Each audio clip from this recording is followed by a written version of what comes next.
திமுக அரசு ஒன்றுமே செய்யவில்லை. அதிமுக அரசில் கொண்டு வரப்பட்ட திட்டங்களுக்கு ஸ்டிக்கர் ஒட்டி அதை திறந்து வைக்கும் வேளையில்தான் தினசரி தற்கொலை, கற்பழிப்பு, மாணவர்கள் ஜாதி மோதல் இதுதான் நடக்குது இந்த அரசில். இதையே கட்டுப்படுத்த முடியவில்லை. ஒரு செங்கலை தூக்கி காமிச்சு இது இப்படி கட்டுவாங்களானார். நீ கட்டடம் முடிஞ்சு திறக்க போகிறாங்க, கட்டட வேலை நடந்துகிட்ருக்கு. நீட் தேர்வு ரகசியத்தை நான் வந்த உடனடியாக நீட் தேர்வை ரத்து செஞ்சுருவோம், அதுக்குள்ளே கையெழுத்தை வாங்கி என்ன செஞ்சார்? மீண்டும் ஆட்சிக்கு வரமாட்டாங்கிற பயம், வர முடியாது. எடப்பாடியாருடைய மக்கள் செல்வாக்கை பயத்தில் தான். வணக்கம். தமிழக எதிர்க்கட்சி தலைவர் எடப்பாடியார் அவர்கள் வந்து இப்போ தமிழகம் முழுவதும் சுற்றுப்பயணம் மேற்கொண்டு வராங்க. ஆமாம். ஸோ அதை பற்றி திமுகவோட நிலைப்பாடு எப்படி சார்? இத்தனை ஆண்டு காலமாக 4.5 ஆண்டு காலம் முடிய போகுது. 4 ஆண்டுக்கு மேலாக முடித்து 4.5 ஆண்டு காலமாக போகிறது. எடப்பாடியார் எதிர்க்கட்சி தலைவர் என்ற முறையில் அண்ணன் அவர்கள் சுற்றுப்பயணம் செய்து மக்களை சந்தித்து வருகிறார். திமுக அரசு ஒன்றுமே செய்யவில்லை. அதிமுக அரசில் கொண்டு வரப்பட்ட திட்டங்களுக்கு ஸ்டிக்கர் ஒட்டி அதை திறந்து வைக்கும் வேளையில்தான் ஈடுபடுகிறார். அதை இப்பொழுது எடப்பாடியார் போகும் இடமெல்லாம் ஒரு 50,000 பேருக்கு மக்கள் திரண்டும், விவசாயிகள் திரண்டும் இந்த ஆட்சியினுடைய குறைபாடுகளை சொல்வதற்கு மக்கள் திரண்டு வந்து எடப்பாடியார் தான் மீண்டும் வர வேண்டும் என்பதற்காக பார்க்கிறார்.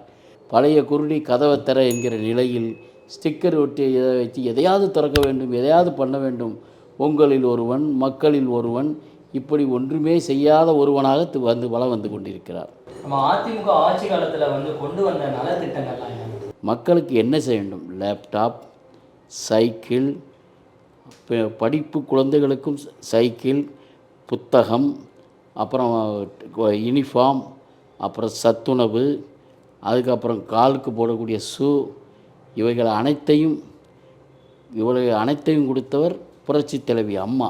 11 மருத்துவக் கல்லூரியை கொண்டு வந்தவர் எடப்பாடியார் அவர்கள் அது மாத்திரம் இல்லை, 7.5% இன்றைக்கி தமிழகத்தில் எத்தனை குழந்தைகள், கஷ்டப்பட்ட குழந்தைகள், ஏழை குழந்தைகள், படிப்புக்கு வசதி இல்லாத குழந்தைகள் இன்றைக்கி டாக்டர் படிச்சுக்கிட்டு இருக்காங்கன்னா நிலைநாட்டுகின்ற வகையில் ஐயா எடப்பாடியார் அவர்கள் தன்னுடைய சிந்தனையில் ஒதுக்கப்பட்டது யாருமே செய்யாத சாதனை செய்து வருகிறார். கனிமொழி வந்து ஒரு பேட்டி ஒன்று கொடுக்குறாங்க.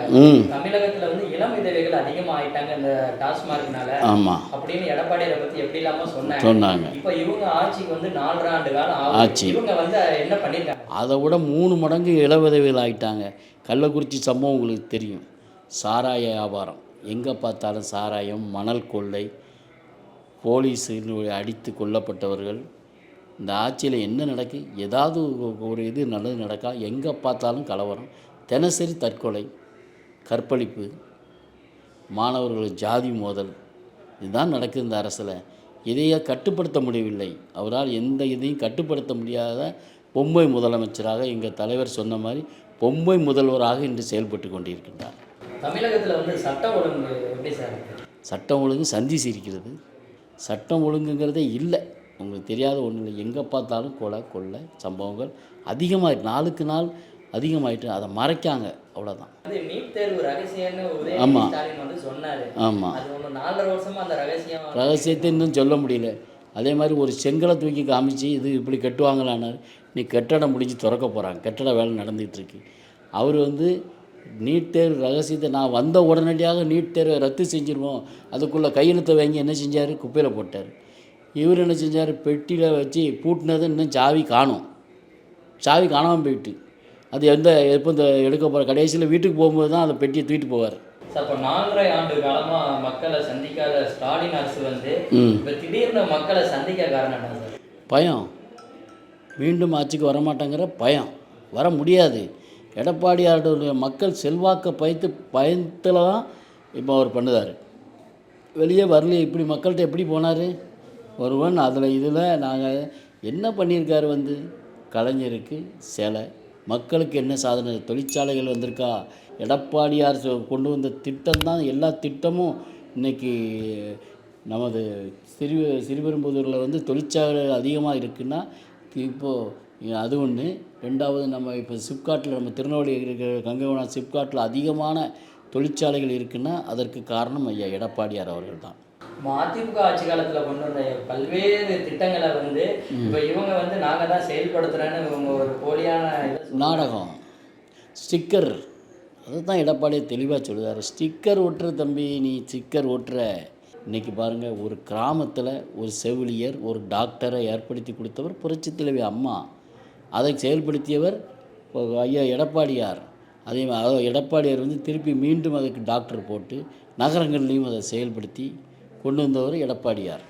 அவருடைய ஆட்சி காலத்தில் பஸ் கட்டண உயர்வு கிடையாது, மின்சார கட்டண உயர்வு கிடையாது. எந்த கட்டணத்தையும் மாநகராட்சி தீர்வையை போட்டதை கூட அதை நிறுத்தி வைக்க சொல்லிவிட்டார், மக்கள் கஷ்டப்படக்கூடாதுன்னு. இன்றைக்கி கண்ணுக்கு தெரியாத 60% ஏறிட்டு போகுது. மக்களால் ஒன்றுமே செய்ய முடியல. எந்தையும் பப்ளிக்கை அவங்க பப்ளிக் பண்ணாமல் அங்கேயே 60% 30% உடனடியாக அவங்களே கூட்டத்தை கூட்டி அதிகாரிக்குள்ளேயே செயல்படுத்தி கொண்டு இருக்கின்றனர். மக்களுக்கு பில்லு வந்தவொடனே தான் ஐயோ ஆத்தா ஐயா ஐயா ஐயோன்னு அலறுதாங்க. அரசியல்ல உண்மையா என்னதான் நடக்குது தெரிஞ்சுக்க நாளை நமதே சேனலை சப்ஸ்கிரைப் பண்ணுங்க.